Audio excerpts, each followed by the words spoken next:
लेकिन कम से कम जब तक रहे तब तक तो सुख हो। हाँ ठीक। भगवान भोलेनाथ वरदान दे करके चले गए और कुछ दिन के बाद में वो बालक का जन्म हुआ जिसकी आयु मात्र 12 वर्ष की थी। 12 वर्ष की भोलेनाथ बताए कि जाओ 12 वर्ष की उसकी आयु रहेगी, लेकिन 12 वर्ष की आयु में तुम्हें बहुत सुख देगा।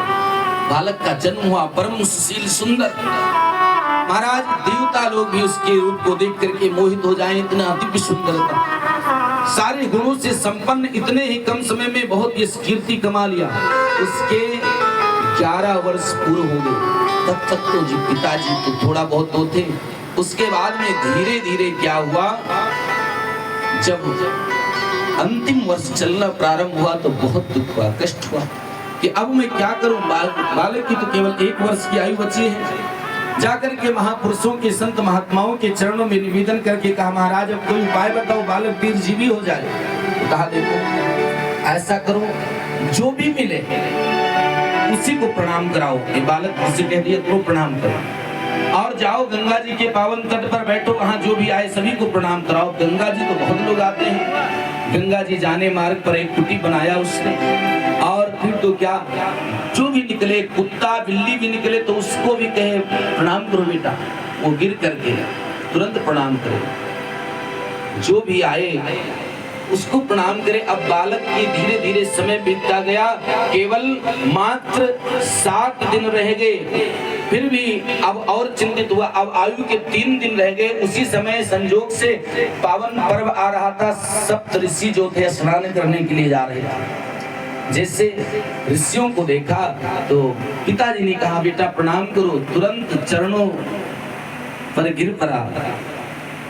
द्विज बालक ने मही मंडल पर गिर के, द्विज बालक दंड प्रणाम कियो। प्रणाम किया। ऋषियों ने कहा चिरंजीवी भव, चिरंजीवी भव। ऋषियों ने आशीर्वाद दिया, बेटा चिरंजीवी भव। अब जब इस प्रकार से चिरंजीवी होने का वरदान दिया, सप्तऋषियों ने तो पिता आकर के हाथ जोड़ करके रोने लगा। अरे महाराज आप सत्य हैं, सत्यवादी हैं, आप जो कहते हैं कभी मिथ्या नहीं होता है जो आपके मुख से निकलता है, और आप ये क्या कह दिए। कहा क्यों, मैंने क्या कहा, चिरंजीवी का आशीर्वाद दिया। अरे महाराज आप गलत बोल गए, ये मेरा बेटा अल्प आयु है, इसकी आयु बहुत कम बची, मात्र 3 दिन रह गई। इसलिए कर जोर पिता बोला मुगहिन, सत आप कहे या बचन कहे। इस दीन अभागे बालक के, आयु में शेष दिन 3 रहे। महाराज अब आप सत्यवादी हो, आप जो कहते हो होता है, तो अब आपको सत्य माने क्या वचन को माने। अब क्या हो, ऋषियों ने जब सुना तब तो घबराए, ये तो बहुत बड़ा अनर्थ हो गया, हमारे से जो वचन निकल गया। लेकिन जो भी वचन निकलता है वो तो पूरा होता है। ठीक है, इस बालक को हमें प्रदान करो, हमें दे दो। ब्राह्मण ने कहा ठीक है ले जाओ। दे दिया महाराज उस ब्राह्मण को। बालक प्रदान कीनो, करके कठिन हिया। ऋषियों ने क्या किया है, उन्होंने क्या किया। दे दिया बालक को, और बालक को लेकर के वो अपने ब्रह्मा जी के पिताजी के पास में पहुंच गए।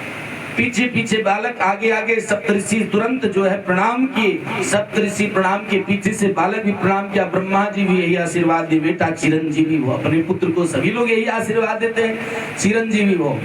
अब जब इस प्रकार से कहा तो ऋषि लोग छोड़े कि चलो। ब्रह्मा ने मुख विनीत से चतुर्थ से कहो, चिरंजीवी सुत रहो, चिरंजीवी सुत रहो। ब्रह्मा के बानी सुन के मुन मंडली चली, चलो अपनी बला टली, अपनी बला टली। अब ब्रह्मा जी कह दिए तो चलो अपना भार जाने। ऋषियों का भार जो है ब्रह्मा जी ने ले लिया।